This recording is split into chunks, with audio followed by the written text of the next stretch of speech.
అక్క అయితే ఏం చేస్తుంది చూద్దాం. ఏం చేస్తున్నావు అక్క? అమ్మా చచ్చిపోతున్నా. పాల ప్యాకెట్ గత అయింది అయ్యాలా? అవునమ్మా, ఇప్పుడు ఇంత పడితే ఇప్పుడు ఒక డ్రమ్ అయిపోయింది. నీళ్ళు అయినట్టుంది అక్క, తాగుతానా? నువ్వు తాగా. చూడండి ఫ్రెండ్స్, మా అక్క అయితే ఇప్పుడు చాయ్ పెడుతుంది. కరెక్ట్ 10 అవుతుంది అక్క.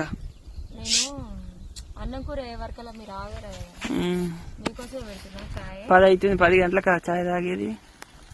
మరి చాయ్ వద్దంటే ఊకుందిగా, నాకు పని వేస్ట్ చేస్తారు. ఏం కాదమ్మా, ఆకలి అవుతుంది, దూపు అవుతుంది, అన్ని అవుతున్నాయి. నేను ఈరోజు మనకు భార్య పాలు అని చెప్పి చాయ్ బంద్ పెట్టిన. ఈ రోజు నుంచి చాయ్ మంచి ప్యాకెట్ పాలు తాగి. మా బర్రె అయితే పాలు ఇస్తలేదు.